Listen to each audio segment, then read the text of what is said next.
In the myths, Pelion was a place where the heroes would come as young boys, and the wise centaur Chiron would take them under his wing and become their tutor and their guardian and their guide, and bring them into maturity and instruct them in music, the healing arts, and philosophy, in the martial arts.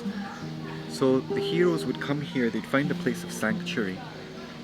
They'd come as boys and they would leave as men when their time was right for them to go into whatever task is appointed, whatever their destiny is in the world out there. And that's a very common theme in many mythologies and many traditions. You climb the mountain in Chinese philosophy when you're going on retreat. You're retreating from the world, but you're coming into yourself. And then you go down the mountain and you're ready to take that insight.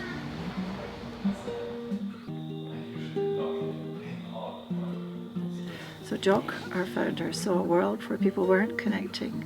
They were disconnecting, there was dysfunction, and there was a lot of unhappiness. And he realised that somehow our society has lost something as a result, perhaps, of our progress. We've become prosperous enough to live apart from each other, and great loneliness and other sadness have arrived as a result. And so he really had this vision that we could live together in community.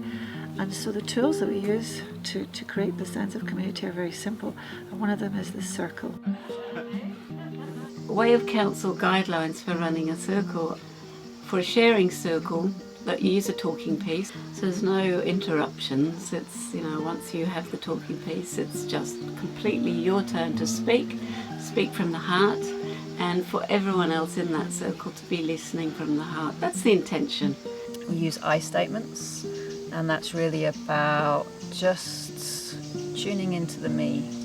It's very easy to kind of say, oh, we do this and we do that, don't we? And it becomes about others rather than myself. So if we use the I, it kind of brings you more into the core of you as well. To open the circle, everyone will hold hands and take a moment of silence just to become very present and leave whatever worries they have behind. It could be a little nerve-wracking for the first time. You're in your head and you're trying to think about what you want to say.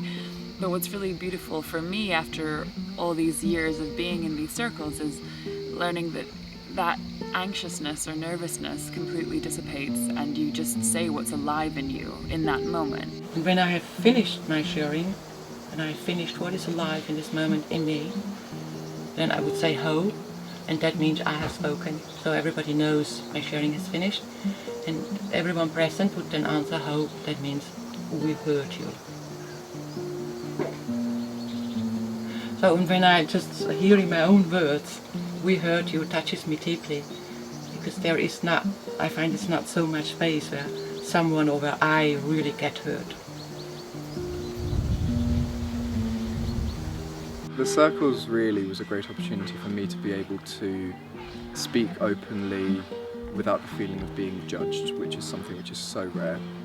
It was so lovely to come here with all these weights on my shoulders of things which were playing on my mind, and I hadn't found people I could talk to them about, and then being able to speak openly into a group of people that you know will receive whatever you say. This whole idea of don't bring your emotions to work, leave it behind you. This is the complete opposite of that. It's like bring every emotion to work, and then we'll sort it out, or we'll be real with it. You're allowed to talk about it. You're allowed to feel whatever you're feeling. Don't cover it up.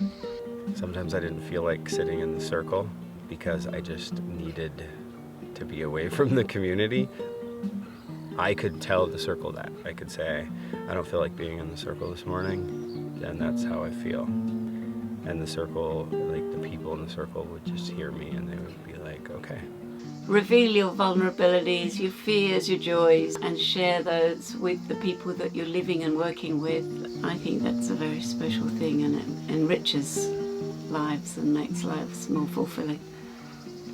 So the day is pretty structured. People are up at 7 doing yoga or some other kind of meditation practice, and then somebody else is preparing breakfast, and then they ring the bell at 8 and everybody goes to breakfast at 8. We have this banquet of fruits and homemade breads and homemade jams and chutneys. After breakfast, everyone helps tidy up, and around 9:30 is when the workshops would start, and then the volunteers and the rest of the guests or FIRs would have their circles in the morning.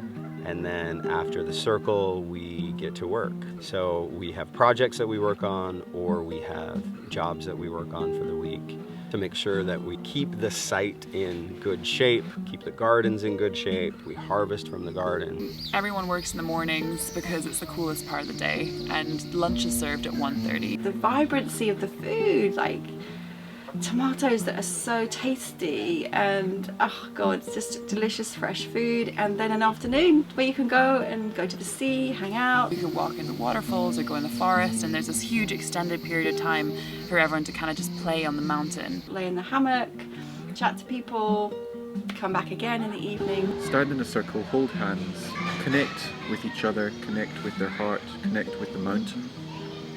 More food. More delicious, love prepared food, and chatting. Candles lit, you know, beautiful setting again in the garden. We have these beautiful lanterns. Eat, work, beach, drink, sleep, repeat. In my home life, I resist cooking and I resist cleaning and I resist all those household tasks. And suddenly in this community, it's fun. You get to chat with people and hang out and learn about their lives. So it's become a joy to do all those chores that I resist at home. I have thought about if I'd want to come here on a holiday without being actually at the community.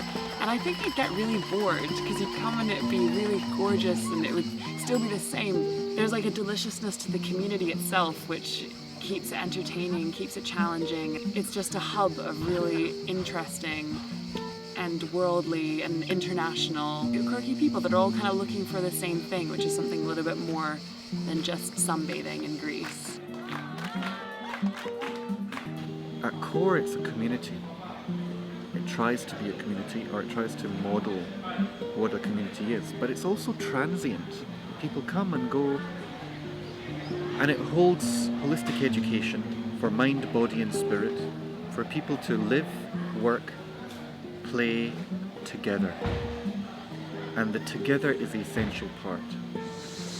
It's not always relaxed. I want to say a relaxed way of living together. Sometimes it's quite tense and there are little irritations and difficulties between people that might come up from something really stupid, like which pots to buy. But really they're indicative of like bigger things that happen in the rest of your life, or really deep things actually. An authentic living, that one becomes slowly more herself or himself. So if there are a few people who have this intention of being authentic, there is this constant mirror, and somebody might make me aware of a pattern I have, which I didn't know before. I'm here for 6 months this year, and to meet new people every week, so up to 30-40 people every week, and to have some connection with them, and then for them to leave, it's quite powerful. So there's a lot of lessons for me around connection and disconnection, and what that looks like and how it feels. I think for me those are the reminders that I take away with me, as well as feeling nurtured and cared for and loved and supported. I think it's better than any psychotherapy, because psychotherapy it's a technique and then you stay within the setting, but here it's just conscious living. There is the embrace of the whole and there is the growing of the individual. So living in a community is always coming back to your individual being of who you are, you specific, great, unique person, and then tuning into a bigger whole. And then being also able to come back to your individuality again. So that's a dance. It's about living. We all have to sleep, eat, clean, cook. It's about doing all those things with other people, with other really lovely people, and the learning that comes with that. So opportunity to learn about ourselves and about others. Do life better, I guess. Be better at it.